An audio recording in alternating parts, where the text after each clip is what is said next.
Dear chess friends, welcome to Jozarov chess channel and welcome back to the TCEC Season 24 Premier Division that's going on the official TCEC website. We have here now really one of the most epic seasons of all times when it comes to TCEC competitions. Look at the current standings. Komodo, Lila C0 and Stockfish 15 have the same point count. They have 9.5 points. I think this situation never happened before in TCEC history, because many times we have seen the pure domination by Stockfish in some other seasons. Maybe Lila C0 was better, but it was always a battle of two. Many times we have seen always the epic clash of two top engines, but never really three, because many times the Komodo engine was maybe slightly better than Lila was better, but it was simply a pure domination by Stockfish 15. Now we have really now an epic battle between three top engines, and who knows, maybe for the first time we'll see an epic super final without the Stockfish 15 engine. Look at this, maybe we'll see Dragon against Lila C0 in the TCEC Season 24 super final. Who knows what will happen, but I think it's very good for us that also these other engines are getting stronger and stronger. For instance, look at this, the previous underdogs like Koivisto, Stockfish have also a high ratings. For instance, the Koivisto engine has almost 3,500 rating points, which is really incredible. In the past, only Stockfish, Lila, and the Dragon engine had a similar rating like this. So now you see these other engines are also improving. So who knows what will happen. As I said, maybe for the first time in chess history we will see the Stockfish 15 engine not playing in the super final of some TCEC competition. So let's now dive into one beautiful game from this competition. It's now Stockfish against Koivisto in a beautiful nimzo-indian defense with really again cool attacking ideas. Let's see now what happened. In my opinion, it was simply one of the best games so far in the Premier Division of the TCEC Season 24. So Stockfish opened with the move d4. We have knight to f6 by Koivisto, c4. As I said, look at the current standings of Koivisto, current ratings of Koivisto. 3,493 rating points this engine also has. So you see, as I said, every engine is now really strong. You can basically use now every engine in order to improve your games at home. So after move c4 that Stockfish played, here Koivisto played the move e6. After knight to c3, bishop to b4, we have the nimzo-indian defense, and after move e3 we have now the normal line. Kingside castling, bishop to d3. Now we have this bishop's attack. In the continuation we can have bishop to c3, and this was now the last pre-arranged move by the organizer. Here the engine Koivisto was forced to play the move bishop takes c3, and as we said, many times you would not play of course this kind of lines, but in this TCEC competition, in some other computer chess championships, you have to play sort of a dubious line and then you have to defend the position. So in the game b takes c3, of course played by Stockfish, we have now the move d6, knight to e2 with the preparation to play f3 e4. In the game b6, controlling of course further the dark squares, because we have lost the dark square bishop, and now with c5 and e5 we're trying to compensate our lack of the dark square bishop on the board. So that's why we are trying to break an answer with the move c5 or e5 in order to create sort of firm structure on dark squares. So in the game we have now kingside castling, knight to c6, e4 played by Stockfish 15. Now comes this idea e5, and here of course f4 played by Stockfish 15. And there is only one game that I see in database in Grandmaster level. We have here Johan Hjartarson against Jon Vidarsson, in which white won the game in this particular line. So as we said, this position has been played before, but I don't think that you should, in the beginning, let's go back to this critic move, I don't think that you should take out the knight on c3 immediately. When you get challenged in the nimzo-indian with the move a3, then, but only then, you take out the knight on c3. When you don't get forced by this move a3, it doesn't make sense to give up the bishop immediately for a knight. So here let's go back to this moment. As we said, after move f4 that Stockfish played, Koivisto played king to h8. We have now knight to g3. We have now the move knight to d6 by Koivisto, and now knight to f5. A very important square for the knight, controlling here many attacking squares. Now we want to also include maybe the queen into the game, maybe also some rook lifts are possible. So far of course white is simply on the attacking side.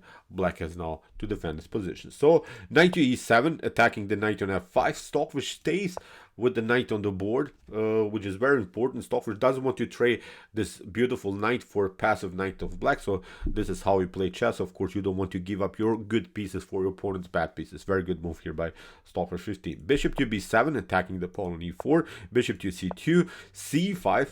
as we said in the beginning, when you give up the bishop for a knight in an early stage of the game, then you have to control the squares that the bishop covered. So for in this particular case, of course, the dark squares. So you see now in the continuation of the game, black is trying to get sort of a grip on dark squares in order to defend the squares on the board. So rook to b1, targeting also indirectly, of course, the bishop on b7. If something clears on the b file, the bishop could be endangered. f6. Again, this idea to keep the position on dark squares compact. We have now d takes e5, d takes e5, and now f5. And here Stockfish is announcing already an amazing kingside attack, because we have now the space advantage on the 5th rank. We have now the space advantage on the king side, so it does make sense now to attack the queen side. We are not doing anything on the queen side. We're maybe defending a little bit here the queen side, because we have to say it, we have also, from white's perspective, of course, sort of a weakened pawn structure on the queen side, so probably black is doing something there, but we are now attacking the king side with some ideas of moves like g4. In the game rook to b8, we have now h4 immediately by Stockfish. Stockfish launches the early flank attack. We have rook to g8, and now a brilliant move by Stockfish, rook to b2. Let's be honest, how many of us would even consider this move, rook to b2?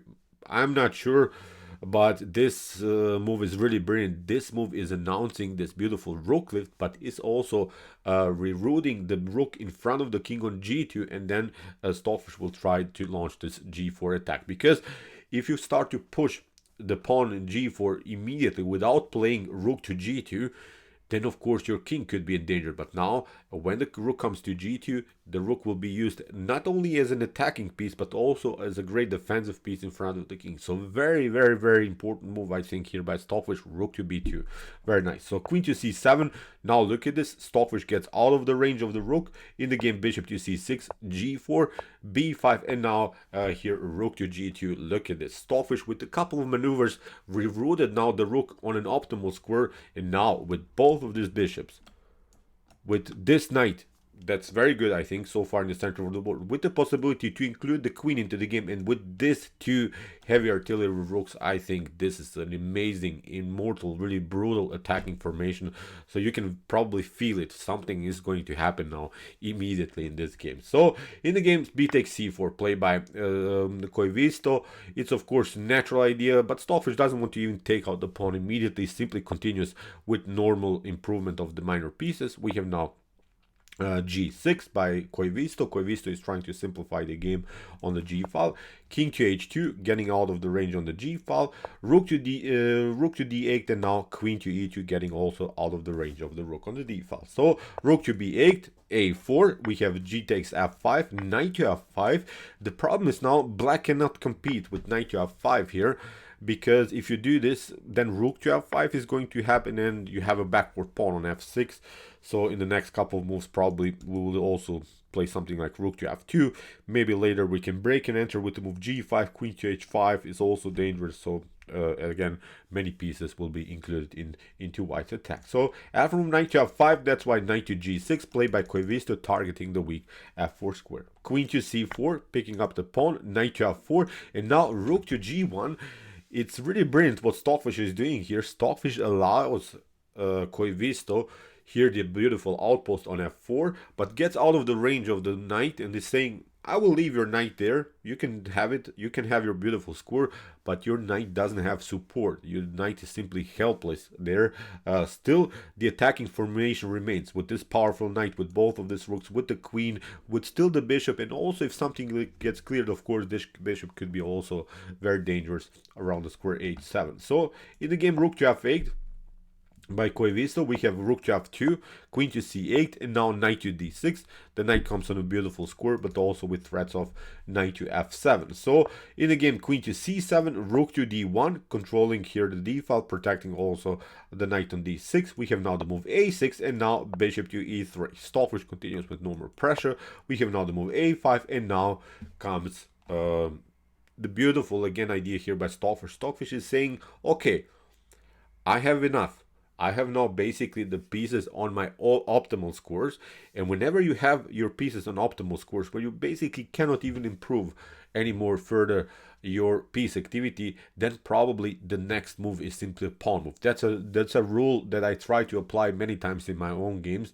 So see, I'm not seeing any squares for your pieces that can be proved. Of course, you can play knight to f7 and maybe a dangerous check, but Stockfish is saying now everything is here already dynamic. Now it's time to push the pawn, and now Stockfish goes with the breakthrough idea with the move g5. So in the game, knight to b6, attacking the queen, queen to c5. You don't have better moves. For instance, even if you play something like king to g7 here, then bishop to f4 happens. You pick up this one. Look at this. The queen is coming into the game, so it's not so easy to defend the position even like this. So you have to make something. So that's why with the move knight to b6, here Koivisto tried at least to annoy the queen, but of course Stockfish has this resource, queen to c5, knight to d7, queen to a3. This queen stays very active on this diagonal.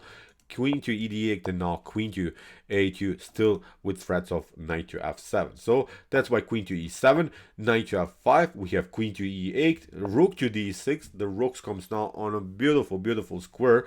Look at this. The rook also has to control a certain idea, because if black, for instance, continues with something like bishop to a8, if the bishop gets out of the range, then we can of course double up the rooks on the d file. You can maybe try this idea, queen to h5, but now with bishop to f4, e takes f4, we can pick up also the knight. The knight is controlling here the very important h4 score, so it's very hard to get also out of this attack with your bishop. So here in the game, rook to f takes g5 was played by Koivisto. Koivisto is trying somehow to open the h file, sneak in with the queen on the h file, and attack the king on h2. But Stockfish first of all picks up now the bishop on c6.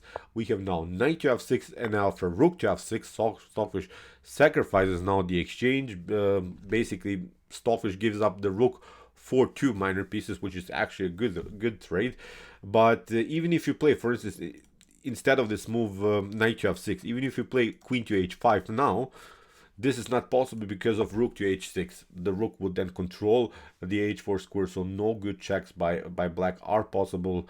So again, this is not good anymore here for black. So in the game, rook to c6 was played. As we said, knight to f6 without the move queen to h5. Now Stockfish gives up the rook for a knight. After rook to f6, bishop to d1 controls now the very important square h5.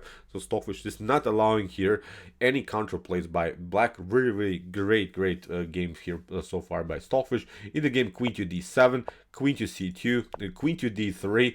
We have now h takes g5. There is now the problem, even if you don't play this move queen to d3, I really search for different opportunities. What could maybe black do? If of course you play rook to d6, then we simply play bishop to f4, e takes f4, and now also the rook is hanging. Even if you play something like rook to b7, if you try maybe somehow to play just passive move, then of course we have this one, h takes g5, and also the rook is attacked. Even if you try here something like g takes h4, then we have this one, rook to f4 is here even a possibility. After e takes f4, bishop to d4 is simply winning the game. So you see, this is really messed up position for black. Although black has the rook for 2 minor pieces, but look at this, the bishops are very active in this particular game. So as we said, after queen to c2, Koivisto is trying to simplify the game by trading off the queens. Stockfish simply continues with h takes g5, queen to c2, rook to c2. The rook has to step back, and now after bishop to f4, e takes f4, king to g2. Here Koivisto includes now this rook into the attack, but now the king is marching. We have now rook to c6, rook to d2, threatens of course a checkmate because the knight on f5 is controlling the square g7. In the game, rook to c3, but it doesn't matter. Of course, the king is marching now. No checks are possible here anymore by black. In the game, rook to c8, bishop to h5. We have now rook to c2. Maybe not the optimal move, but still, this is completely winning for white. Rook to c2, and now the pawn is marching. Again, a couple of more moves by the pawn. Here the king is included now into the attack, and after rook to f6, rook to b6, now comes another brilliant move here by Stockfish, knight to d6.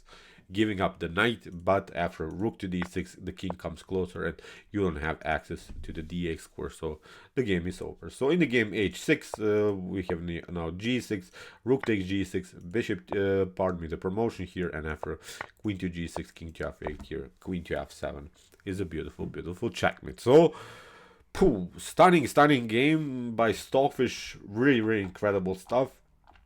I really loved this move. First of all, this move rook to b2, announcing really the g file attack, playing g4, rook to g2, including more pieces into the attack. Of course, White had some issues here on the queen side with this double pawn structure, but this was really brilliant play afterwards by moving the pawns, by activating the pieces. Really amazing game here by Stockfish 15. So, as I said, we have now wild situation, the current standings of this TCEC season. Look at this. Lila C0, Komodo Drag, and Stockfish are in the lead with 9.5 points. Really wild situation. Who knows what will happen. Stockfish already lost a game against Lila C0. So you see, Stockfish is not unbeatable.